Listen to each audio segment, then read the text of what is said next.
صلی علی رسوله الكریم اما بعد فاعوذ باللہ من الشیطان الرجیم بسم اللہ الرحمن الرحیم۔ ہمارا خلاصۃ القرآن کا یہ ایک سلسلہ شروع ہو گیا ہے۔ آج ہم 5ویں سپارے کا خلاصہ بیان کریں گے کہ 5ویں پارے کے اندر سب سے پہلے اللہ رب العزت نے فرمایا کہ الرجال قوامون علی النساء، کہ مردوں کو اللہ رب العزت نے طبیعت اور فطرت کے اعتبار سے عورتوں کے اوپر مقام اور فضیلت عطا کی ہے۔ یہ فطرت اور طبیعت کے اعتبار سے ہے۔ یہ اصول اللہ رب العزت نے یہ بیان کیا ہے کہ مرد جو ہیں وہ عورتوں کے اوپر فوقیت اور مرتبہ حاصل رکھتے ہیں، افضلیت حاصل رکھتے ہیں۔ لیکن بعض دفعہ ایسا بھی ہوتا ہے کہ کوئی عورت علم اور فضل کے اعتبار سے بھی مرد سے بڑھ جاتی ہے، یا کوئی عورت طاقت کے اعتبار سے، جسمانی طاقت کے اعتبار سے بھی مرد سے بڑھ جاتی ہے۔ لیکن اصول یہ ہے کہ فطرت اور طبیعت کے اعتبار سے اللہ رب العزت نے مرد کو فوقیت عطا کی ہے، مرد کو مقام اور مرتبہ عطا کیا ہے کہ مرد جو ہے یہ اللہ رب العزت کا، مرد کو اللہ رب العزت نے ذمہ دار بنایا ہے کہ یہ مرد کماتا ہے، اپنی عورت کا نان نفقہ برداشت کرتا ہے، اس کے گھر کے اخراجات برداشت کرتا ہے، اس کے لیے کما کر لاتا ہے، تو اللہ رب العزت نے اس لیے اس کو مقام اور مرتبہ عطا کیا ہے۔ اس کی مثال اس طرح سمجھ لیجئے کہ جس طرح شہر کے اندر رہنے والے لوگ اپنی تعلیم کے اعتبار سے بھی اور اسی طرح معاملات کے اعتبار سے بھی دیہات والوں سے تھوڑا آگے ہوتے ہیں، لیکن بعض دفعہ دیہات کے اندر کوئی رہنے والا شخص ایسا ہوتا ہے جو شہر میں رہنے والے سے تعلیم کے اعتبار سے بھی آگے ہوتا ہے، طاقت کے اعتبار سے بھی آگے ہوتا ہے، اور علم اور فضل کے اعتبار سے بھی آگے ہوتا ہے۔ لیکن ایک مثال ہے، اس لیے اللہ رب العزت نے مرد کو عورتوں پر فوقیت عطا کی ہے۔ اگر اللہ رب العزت نے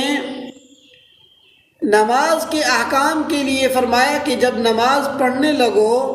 جب آپ کو احتلام ہو جاتا ہے، آپ ناپاک ہو جاتے ہیں، آپ کے اوپر غسل فرض ہو جاتا ہے،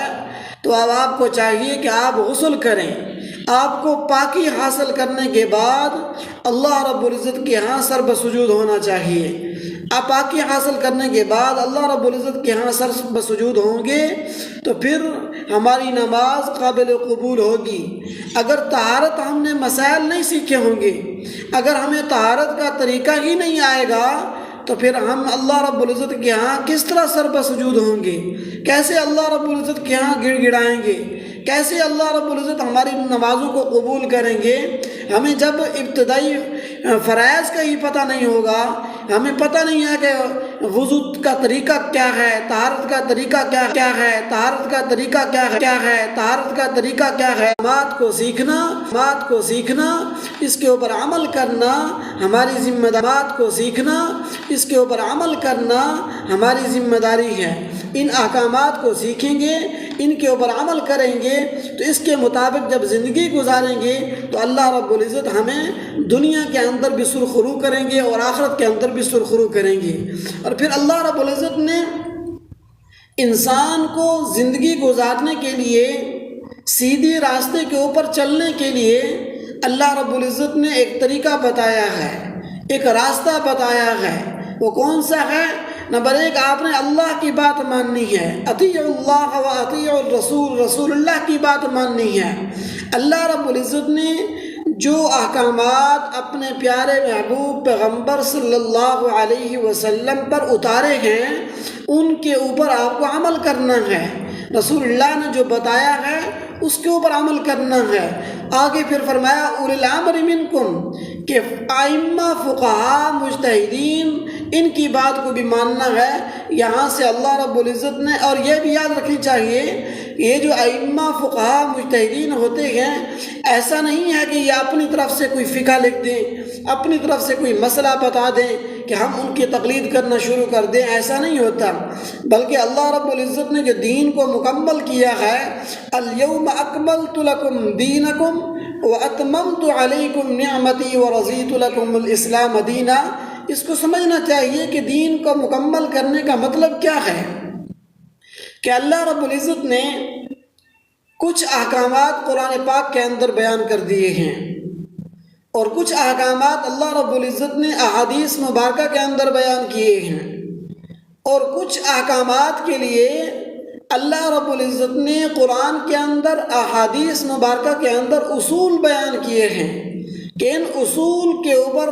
چل کر اس کے ذریعے سے آپ مسائل کو اخذ کر سکتے ہیں، مسائل کو نکال سکتے ہیں، تو اس طرح پھر آپ سیدھے راستے کے اوپر چل سکتے ہیں۔ اللہ رب العزت نے ہمیں یہ طریقہ بتایا کہ ہمیشہ کی زندگی اور پاکیزہ زندگی گزارنے کے لیے بہتر ہے کہ اطیعوا اللہ و اطیعوا الرسول و اولی الامر منکم، ان تین چیزوں کے اوپر آپ کو عمل کرنا ضروری ہے۔ اور آگے ہم جو نماز پڑھتے ہیں، نماز کی ابتدا کے اندر ہی ہم دعا کرتے ہیں، اہدنا الصراط المستقیم صراط الذین انعمت علیہم،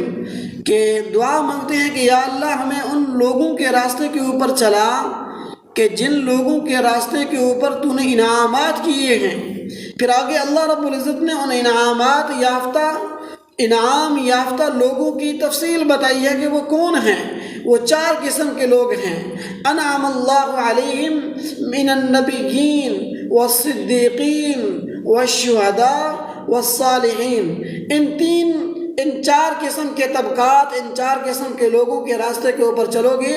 تو یہ وہ لوگ ہیں جن کے اوپر اللہ رب العزت نے اپنے انعامات کی بارش کی ہے، یہ وہ لوگ ہیں جن کو اللہ رب العزت نے انعامات سے نوازا ہے، انبیاء کو بھیجا ہے، انبیاء کی بات مانو۔ ہر علاقے کے اندر، ہر بستی کے اندر اگر نبی نہیں ہے تو پھر وہاں پر صدیقین صحابہ موجود ہیں، ان کی بات مانو۔ صحابہ نہیں، شہداء ہیں، ان کے راستے پر چلو۔ صالحین ہیں، ائمہ ہیں، مجتہدین ہیں، اللہ رب العزت نے ان کو بھیجا ہے، ان کے راستے کے اوپر چلو۔ یہ انعام یافتہ لوگ ہیں، جب ان لوگوں کے راستے کے اوپر چلو گے تو پھر اللہ رب العزت تمہیں دنیا کے اندر بھی سرخروئی عطا کریں گے اور آخرت کے اندر بھی سرخروئی عطا کریں گے۔ دنیا میں بھی کامیابی ہوگی اور آخرت کے اندر بھی کامیابی ہوگی۔ اپنی خواہشات کے اوپر چلیں گے، اپنے دماغ کو، اپنے آپ کو شریعت کے تابع کر کے چلیں گے تو پھر کامیابی ہوگی۔ لیکن اگر شریعت کو ہم چاہیں کہ شریعت ہماری طبیعت کے تابع ہو، شریعت ہمارے مزاج کے تابع ہو، شریعت ہماری خواہشات کے تابع ہو، اس طرح کرنے سے پھر کامیابی حاصل نہیں ہو سکتی۔ شیطان ہر وقت انسان کو بہکاتا ہے، انسان کو چاہیے کہ ان چیزوں سے انسان خیال کرے، ان چیزوں سے انسان بچتا رہے۔ اگر اللہ رب العزت نے قتل کے احکام کو بیان کیا ہے کہ قتل کے احکام، کہ اگر کوئی شخص کسی کو جان بوجھ کر قتل کر دیتا ہے تو اس کی سزا کیا ہے، اس کے احکامات کیا ہیں۔ اگر کوئی شخص کسی کو قتل جان بوجھ کر تو نہیں کرتا لیکن غلطی سے قتل ہو جاتا ہے، فرض کریں کہ کوئی شخص کسی شکار کا، کسی پرندے کا نشانہ کر رہا تھا، کسی جانور کا نشانہ کر رہا تھا، تو وہ گولی یا کوئی چیز ایسی وہ لگ کر جا کر کسی انسان کو جا کر لگتی ہے، تو اللہ رب العزت نے پھر اس کے کیا احکامات بیان کیے ہیں، اس کی الگ سے تفصیل ہے۔ آگے اللہ رب العزت نے جہاں پر نمازوں کے احکامات بیان کیے ہیں، باقی نمازوں کے لیے تو اللہ رب العزت نے بتا دیا کہ کس طرح طہارت کرنی ہے، کیا طریقہ کار ہے، لیکن خصوصی طور پر اللہ رب العزت نے اس بارے کے اندر 2 نمازوں کا حکم دیا ہے کہ 2 نمازیں کون سی جن کا آپ نے خیال کرنا ہے۔ نمبر 1 صلاۃ الخوف ہے، صلاۃ الخوف نماز، اس کا آپ نے خیال کرنا ہے۔ وہ کیسے خیال کرنا ہے کہ آپ کفار کے مقابلے کے اندر کھڑے ہیں، دشمن کے مقابلے کے اندر کھڑے ہیں، میدان جہاد کے اندر ہیں، سامنے کفار ہیں تو کفار کے ساتھ لڑنا بھی ہے۔ سارے اگر نماز پڑھنے کے لیے چلے جائیں گے تو کفار یہ موقع ڈھونڈ کر حملہ کریں گے، اگر سارے وہاں پر لڑتے رہیں گے تو پھر نماز رہ جائے گی۔ اس لیے حکم یہ دیا کہ آپ نے نماز بھی نہیں چھوڑنی ان کفار کا تعاقب بھی کرنا ہے، تو پھر اس کا طریقہ کار کیا ہے، اس طریقے کو اللہ رب العزت نے بیان کیا ہے۔ اور دوسرا اس کے اندر اللہ رب العزت نے مشرک کے متعلق بتایا کہ ان اللہ لا یغفر ان یشرک بہ ویغفر ما دون ذلک لمن یشاء۔ اللہ رب العزت فرماتے ہیں کہ میں ہر کسی کو بخش دوں گا، لیکن جو مشرک ہوگا، جس نے اللہ رب العزت کی ذات کے ساتھ، اللہ رب العزت کی صفات کے ساتھ کسی کو شریک ٹھہرایا ہوگا، ایسے شخص کی بخشش نہیں ہوگی۔ اللہ رب العزت شرک کو، مشرک کو معاف نہیں کرتے۔ اگر بعض دفعہ ایسا ہو جاتا ہے کہ کوئی مشرک توبہ طیب ہو جاتا ہے، اس کا پھر الگ معاملہ ہے، لیکن اصول یہ ہے اور حقیقت یہ ہے کہ جو مشرک ہوتا ہے وہ غیر دین کو دین سمجھتا ہے۔ جب غیر دین کو انسان دین سمجھ کر چلے گا تو اپنے دین کو کیسے چھوڑ سکتا ہے؟ وہ مر تو سکتا ہے لیکن دین کو چھوڑنا گوارا نہیں کرتا۔ اس لیے جب وہ اسی شرک کی حالت کے اندر مر جاتا ہے، شرک کے اندر ہی حالت کے اندر دنیا سے چلا جاتا ہے، تو پھر اس کا ٹھکانہ اللہ رب العزت نے جہنم بنایا ہے۔ آگے اللہ رب العزت نے منافقین کے متعلق بتایا کہ جو منافقین ہوتے ہیں یہ ہمیشہ اپنے مفاد کے لیے ہوتے ہیں۔ دنیا کے اندر دیکھیں گے کہ ہمارا دنیاوی ہمیں مفاد کہاں پر حاصل ہوتا ہے۔ اگر یہود و نصارہ کے ساتھ مل کر ان کو مفاد حاصل ہے تو چاہے کہ ان کو اسلام کا دشمن بننا پڑے، اسلام کی مخالفت کرنی پڑے تو یہ کریں گے، لیکن اپنے مفاد کو سامنے رکھیں گے۔ اگر اسلام والوں کے ساتھ مل کر، مسلمانوں کے ساتھ مل کر اگر ان کا کوئی مفاد ہے، ان کو اگر کچھ دنیاوی لالچ ہے، دنیاوی ان کے کوئی کام نکلتا ہے، دنیاوی اگر کوئی مقصود مطلوب نکلتا ہے تو اس کو سامنے رکھیں گے، یہود کی بھی مخالفت کر لیں گے۔ یہ ایسے لوگ ہیں کہ مذبذب رہتے ہیں، مذبذبین بین ذالک لا الہ ہؤلاء ولا الہ ہؤلاء، یہ ادھر ادھر رہتے ہیں، ہر وقت بھٹکے رہتے ہیں، بس اپنا مفاد دیکھتے ہیں کہ مفاد ہمارا کہاں پر ہے، مسلمانوں کے ساتھ ہے یا پھر یہود و نصارہ کے ساتھ ہے۔ ان کو اسلام کے ساتھ، مسلمانوں کے ساتھ، شریعت کے ساتھ کوئی سروکار نہیں ہوتا۔ ان کے ہاں بس مفاد ہوتا ہے کہ بس مفاد مل جائے، اپنا مقصد پورا ہو جائے، بس باقی چیزیں ختم۔ پھر ایسے لوگوں کے لیے اللہ رب العزت نے فرمایا کہ ایسے لوگوں کا جو ٹھکانہ ہے وہ کیا ہے، ان المنافقین فی الدرک الاسفل من النار، ان لوگوں کا ٹھکانہ جہنم کے نیچے سے نیچے طبقے کے اندر یہ لوگ ہوں گے، پھر ان کا ٹھکانہ وہی ہوگا۔ پھر اس 5ویں سپارے کے آخر کے اندر اللہ رب العزت نے بہت ہی پیار اور محبت بھرے انداز کے اندر اپنے بندے کو سمجھایا ہے کہ ما یفعل اللہ بعذابکم ان شکرتم وآمنتم، کہ اگر تم اللہ رب العزت کی عطا کی ہوئی نعمتوں کا شکر ادا کرتے ہو، اگر اللہ رب العزت کی ذات کے اوپر ایمان لاتے ہو، اپنے عقائد کو درست کرتے ہو، عقیدہ نہیں کہا، عقائد ہے کہ فرض کریں کہ آپ کے تمام عقائد درست ہیں لیکن آپ قرآن کا انکار کرتے ہیں کہ میں قرآن کو نہیں مانتا، تو اس کی وجہ سے آپ کی نجات نہیں ہو سکتی۔ اسی طرح اگر ایک شخص ایسا ہے کہ سب چیز کے عقائد اس کے ٹھیک ہیں لیکن ختم نبوت کا عقیدہ ٹھیک نہیں رکھتا تو اس سے جان نہیں چھوٹے گی۔ اس طرح اللہ رب العزت نے عقائد کا حکم دیا ہے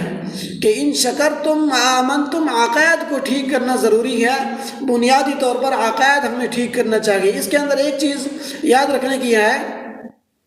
کہ ہمارے سادہ لوگ مسلمان بھائی یہ بات بڑی آسانی سے کہہ دیتے ہیں کہ ہم سے تو کفار ہی اچھے ہیں، جو جھوٹ نہیں بولتے، غلط کام نہیں کرتے، فراڈ نہیں کرتے۔ تو یہ یاد رکھنا چاہیے کہ وہ جتنا بھی اچھے بن جائیں لیکن اللہ رب العزت نے مسلمان کو جو ایمان کی دولت نصیب کی ہے، لا الہ الا اللہ محمد الرسول اللہ کی یہ طاقت اور برکت ایسی ہے کہ انسان جتنا بھی نکارہ ہو جائے، یہ اگر کلمہ انسان کے پاس ہے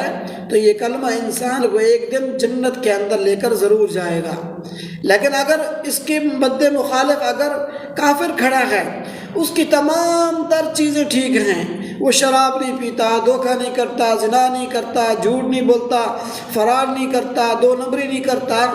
سب چیزیں اس کی ٹھیک ہیں، لیکن اس کے پاس کلمے کی دولت نہیں ہے، تو ایسے شخص کبھی جنت کے اندر نہیں جا سکتا۔ اس کا مفاد، اس کی جو جزا ہے، اس کا جو بدلہ ہے، اس کو دنیا کے اندر ہی مل جائے گا، اس کا آخرت کے اندر کوئی حصہ نہیں ہوگا۔ اس لیے ایمان اور عقائد کا ہونا ضروری ہے۔ عقائد ٹھیک ہوں گے تو پھر دنیا کے اندر ہمارے مسائل بھی سلجھیں گے، ہمیں نماز کا طریقے کا پتہ ہوگا۔ تو اسی طرح جو نعمتیں اللہ رب العزت نے عطا کی ہیں تو ان کے اوپر شکر کرنا بھی ہماری ذمہ داری ہے۔ جب شکر کرتے ہیں تو اللہ رب العزت ان نعمتوں کو اور بڑھا دیتے ہیں۔ ہم دعا کرتے ہیں کہ یا اللہ تیرا لاکھ لاکھ شکر ہے کہ تو نے مجھے صحت اور تندرستی عطا کی ہے۔ ہمیشہ ایک عربی کا مقولہ، اللہ رب العزت نے ہمیں یہ ہاتھ عطا کیے ہیں، ہاتھ صحیح طریقے سے پکڑنے کی قوت اللہ رب العزت نے رکھی ہے، تو یہ اللہ رب العزت کی بڑی نعمت ہے۔ اسی طرح اللہ رب العزت نے چلنے کی قوت عطا کی ہے، اللہ رب العزت کی نعمت ہے۔ دانت ہیں ٹھیک استعمال ہوتے ہیں، آنکھیں ہیں ٹھیک استعمال ہوتی ہیں، زبان ہے ٹھیک استعمال ہوتی ہے۔ اللہ رب العزت کا شکر ہے کہ اللہ رب العزت نے ہمیں ان تمام تر نعمتوں سے نوازا ہے۔ اس لیے ہر وقت انسان کو اللہ رب العزت کی ذات کا شکر ادا کرنا چاہیے۔ اللہ رب العزت سے دعا ہے کہ اللہ رب العزت ہمیں ان باتوں کے اوپر عمل کرنے کی، قرآن پاک کو سمجھنے کی، سمجھانے کی، آگے امت تک پہنچانے کی توفیق عطا فرمائے۔ وآخر دعوانا ان الحمد للہ رب العالمین۔